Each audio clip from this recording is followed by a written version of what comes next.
Hola a todos, bienvenidos a la parte 12 de Leyendas Urbanas, Creepypastas y Relatos de Terror. Bueno, comencemos. En este caso no contaremos cosas de mi pueblo, ya que no tengo la información suficiente. Bueno, empecemos que me hago viejo.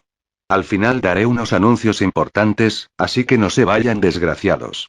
Bueno, continuemos. También quiero disculparme por la tardanza del vídeo, ahora sí a darle. También les deseo feliz año nuevo a todos, y espero que su año haya empezado de lo peor, digo de lo mejor. Ahora sí, acierto al final les diré que. Maldito lento, empieza de una vez. Bueno, comenzaré, maldito pulgas, bueno empecemos.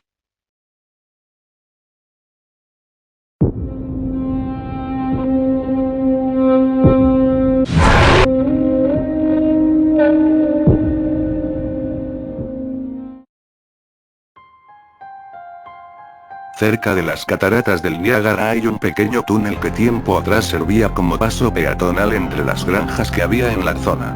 Es un estrecho y oscuro paso bajo la vía del tren que une Toronto y Nueva York, en el que habitualmente la niebla impide ver más allá de tu propia mano. En este túnel ocurrió un escalofriante crimen que dejó maldito el lugar y son cientos las personas que aseguran haber sentido una presencia cuando lo han atravesado.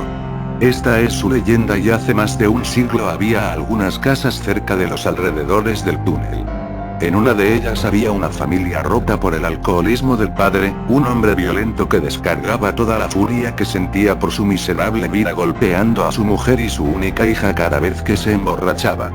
La mujer trataba de soportar las palizas y evitar que golpeara a su hija, poniéndose como escudo y diciéndose a sí misma que su marido volvería a ser quien fue cuando se conocieron. Pero la situación no mejoraba y, temiendo por la vida de su pequeña, se armó de valor y decidió pedirle el divorcio. El hombre, al escuchar a su mujer que abandonaba la casa con la niña, se enfureció tanto que la amenazó con prenderle fuego a toda la casa con ellas dentro si trataban de salir de allí. La mujer, al ver cómo el hombre agitaba una lámpara de aceite y la acercaba peligrosamente a las cortinas, decidió plantarle cara por primera vez en su vida y le comenzó a empujar mientras le gritaba fuertemente.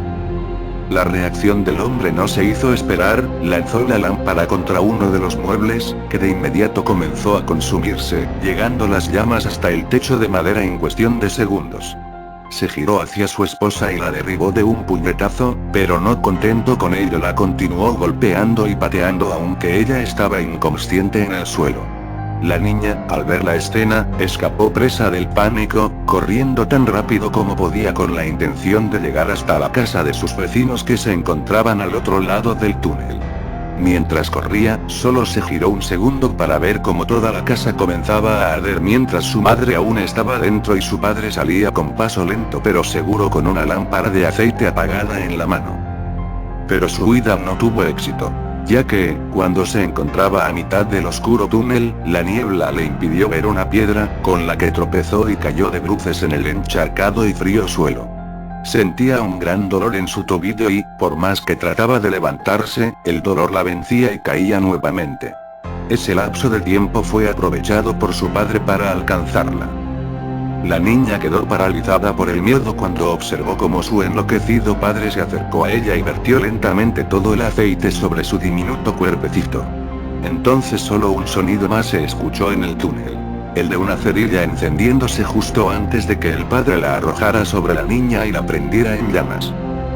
Los gritos de dolor de la niña fueron tan desgarradores que quedaron impresos por la eternidad entre las paredes de este túnel, que desde entonces se llama localmente el túnel de los gritos Screaming Tunnel en inglés. El destino del padre nunca quedó claro, unos afirman que regresó a la casa ardiendo y entró nuevamente para arder en las mismas llamas que él había provocado, otros que desapareció y nunca fue detenido. Lo que sí que es cierto, es que son pocos los valientes que se atreven a acercarse al túnel de los gritos de noche, pues cualquiera que entra puede sentir que hay algo negativo en su interior y una presencia les vigila. Se dice además que, si enciendes una cerilla en la mitad del túnel, el lugar donde ardió la niña, se puede escuchar un grito desgarrador y sentirás como una brisa apagará inmediatamente la llama, como si alguien hubiese soplado para que regrese la oscuridad a sus paredes.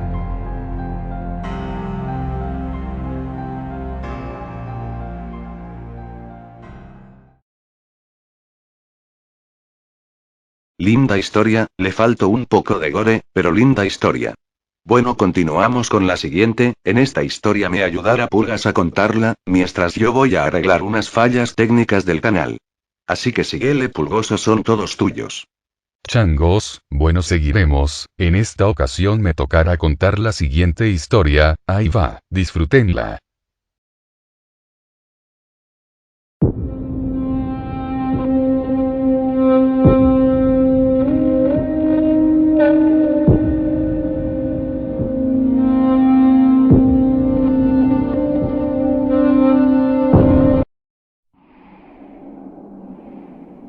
Cassandra era una tímida niña de 6 años que prefería la compañía de sus muñecas a relacionarse con otros niños. Por este motivo no le resultó muy duro cambiar de casa y dejar atrás su antiguo barrio y colegio cuando sus padres decidieron mudarse.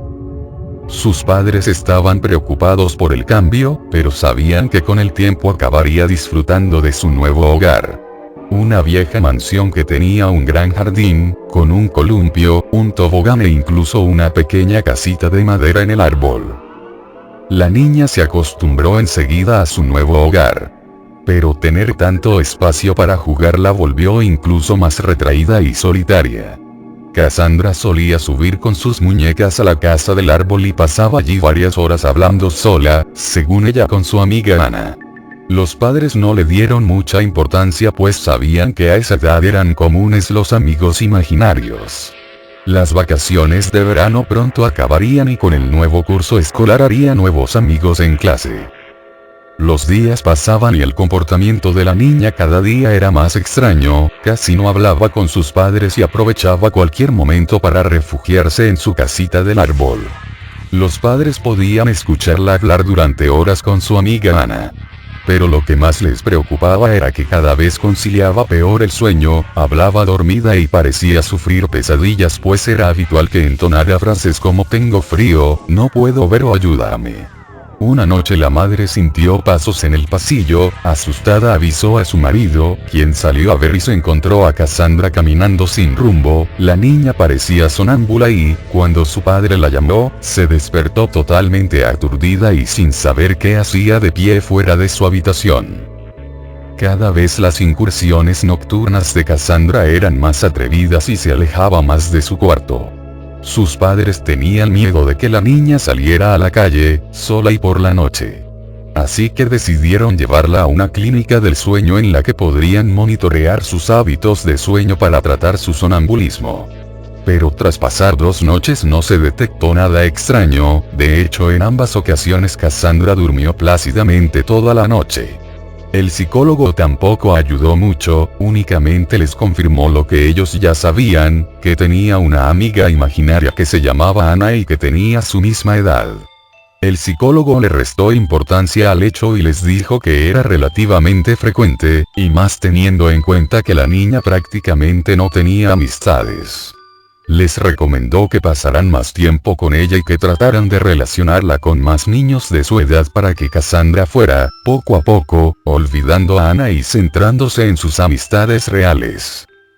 Los padres siguieron al pie de la letra las indicaciones del psicólogo, pasaban cada vez más tiempo con ella y la dejaban poco tiempo libre para que fuera a charlar con Ana en su casa del árbol. Pero eso no hizo más que empeorar su ataque de sonambulismo, parecía como si el tiempo que ya no pasaba con su amiga imaginaria por el día lo compensara por la noche. Sus sueños parecían cada vez más vívidos y en un par de ocasiones el padre la encontró a punto de salir al jardín. La niña cada vez parecía más agotada y con el cansancio acumulado era como si cada noche perdiera más el control y pasara más tiempo sonámbula. Una noche el padre sintió como alguien bajaba la escalera, al ver a su hija en la puerta de casa un frío le recorrió la espalda. Al contrario que en otras ocasiones, cuando llamó a Cassandra la niña pareció ignorarle y solamente le dedicó una mirada fugaz antes de abrir la puerta y salir al jardín. Los ojos de su hija parecían otros, era como si no la reconociera. Asustado, bajó las escaleras y salió corriendo detrás de ella mientras la niña avanzaba en dirección a la casita del árbol. Cuando estaba a pocos metros del lugar, la niña se agachó mientras balbuceaba algo que su padre no podía entender. Cassandra comenzó a excavar el suelo con sus manos. Su padre al llegar a su lado la escuchó decir: tengo que salir, aquí hace mucho frío. Su padre la abrazó y sintió que su hija estaba congelada, era como si no respondiera y luchaba por seguir cavando, sus pequeños dedos estaban ensangrentados por arañar la tierra y golpearse con las piedras que había en el suelo. Se había roto un par de uñas y aún así parecía no despertarse. El padre no sabía qué hacer mientras la niña pataleaba y le pedía que la soltara y la dejara continuar. De repente, como si se le encendiera una luz en la cabeza, el padre dejó de llamarla por su nombre y la llamó Ana. En ese momento la niña se giró y dejó de luchar mientras se le quedó mirando. «Ana, ¿eres tú?», dijo el padre. La niña le miró fijamente con unos ojitos que imploraban que la ayudasen. Un par de segundos después se desmayó, al instante abrió nuevamente los ojos y esta vez Cassandra con su propio cuerpo miró asustada en todas direcciones como intentando comprender dónde estaba y por qué le dolían tanto las manos. Su padre la llevó dentro de casa, donde su madre se quedó limpiando sus heridas. El daño no era tanto como parecía en la oscuridad de la noche, pero el padre sabía que tenía un asunto pendiente en el jardín, así que mientras su hija se reponía con su mujer, bajó con una linterna y una pala. Al llegar al mismo lugar donde Cassandra había excavado, volvió a sentir un escalofrío. Pero no era momento de tener miedo, empezaba a intuir el motivo por el que su hija no podía descansar por las noches y quería acabar de una vez por todas con el problema. Clavó una y otras veces la pala, hasta que pudo ver algo que le llamó la atención. Una pequeña manita huesuda apareció bajo la tierra. Era tan pequeña como la de su hija y al verla sintió una tristeza tan profunda que se puso a llorar. El padre entre llantos entró a su casa y le pidió a su mujer que no saliera al jardín bajo ningún concepto mientras él realizaba una llamada. Menos de 20 minutos después un coche de policía y un forense llegaron para levantar el cadáver de una niña de unos 6 años. Investigaciones posteriores demostraron que se trataba de Ana, una niña que había desaparecido hace un par de años en uno de los pueblos cercanos. La niña al parecer había sido asesinada, pues su cadáver mostraba signos de violencia. El anterior propietario de la casa la había enterrado en su jardín, sabiendo que nadie podría investigar en una propiedad privada sin una orden judicial. Ana nunca más se comunicó con Cassandra. Parece que, al desvelarse su asesinato y detenerse a su asesino, por fin pudo descansar. Pero Cassandra siempre guardaría el escalofriante recuerdo de cuando hablaba con un espíritu que no podía descansar.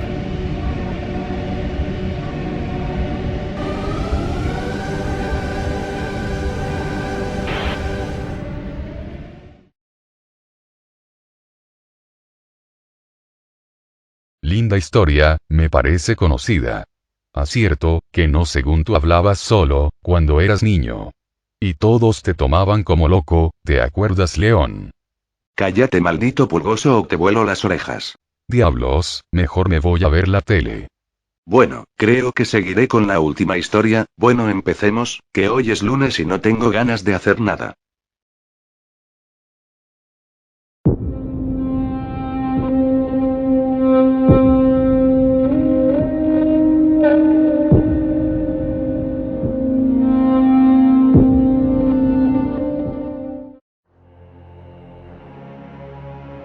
Álvaro llevaba años sin poner los pies en el pueblecito de Galicia donde creció.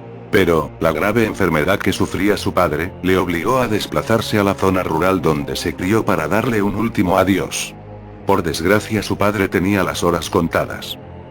Angustiado por el ambiente familiar que había en la que antes fue su casa, decidió salir a pasear para despejarse un poco.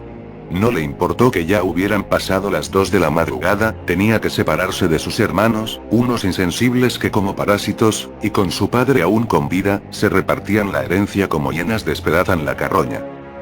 Distraído y con la mente en otro lado, caminaba por los abandonados caminos que llevaban a la ermita del pueblo, una pequeña iglesia que se cerró varios años atrás por el grave deterioro que había sufrido su tejado en una lluvia de granizo. La ermita antes era la última escala en la procesión del pueblo, que finalizaba llevando la imagen de un Cristo desde la iglesia que había cerca de la plaza hasta allí. Pero cada vez eran menos los habitantes de la comarca y el pueblo parecía una fantasmagórica visión de lo que Álvaro recordaba de su niñez, por lo que la ermita nunca fue restaurada. Cuando se encontraba a escasos metros del tramo final, escuchó una especie de cánticos, su curiosidad le llevó a acercarse aún más, pero algo en su interior le decía que debía esconderse. Un frío indescriptible parecía metérsele en los huesos y comenzó a sentir un fuerte olor a cera quemada. Instintivamente decidió ocultarse tras unos arbustos para contemplar aterrado lo que parecía una romería fantasmal precedida por un hombre que con la cara demacrada portaba una cruz en la mano. Los demás integrantes eran aún mucho más aterradores, pues claramente podía verse que ya estaban muertos y sus rostros eran poco más que unas calaveras que movían sus escalofriantes mandíbulas mientras entonaban un rosario. Todos los muertos portaban una vela en su mano y su lento paso parecía dirigirles directamente a la casa del padre de Álvaro. Álvaro, tan asustado como intrigado, decidió seguir a distancia a la cadavérica procesión, que cada vez se acercaba más a la que fue su casa, el lugar donde sufría la agonía de una lenta enfermedad su padre. Hasta que sorprendentemente su padre apareció caminando y, sin mediar palabra, uno de los esqueletos envuelto en una túnica se le acercó y le ofreció una de las velas. Su padre, como hipnotizado, alargó la mano y la recogió, y tal y como había aparecido se esfumó en ese instante. El resto de integrantes de esa santa compañía también parecieron evaporarse en una extraña niebla. Todos menos el portador de la cruz, el primer integrante de la procesión de muertos que quedó tendido en el suelo durante unos segundos. Pasado ese tiempo se levantó, y con la cara totalmente descompuesta por el cansancio y como si su misma vida fuera gradualmente absorbida por la compañía de los muertos, como un sonámbulo comenzó a caminar en dirección al pueblo. Álvaro estaba tan petrificado por el miedo que no podía moverse, solo el grito desgarrador de una de sus hermanas le despertó del shock en el que se encontraba. Casi sin darse cuenta había caminado siguiendo a la Santa Compañía hasta escasos metros de la casa de su padre, y el grito confirmó sus más temidas sospechas. La procesión de muertos había venido a reclamar el alma de su padre. Corrió tan rápido como pudo hasta la habitación donde yacía su padre ya sin vida, prácticamente toda la familia se encontraba con él en el momento que su alma abandonó su cuerpo. Álvaro entendió en ese momento que la imagen que vio de su padre no era más que su alma uniéndose a una santa compañía con la que vagaría eternamente reclamando el alma de otros moribundos.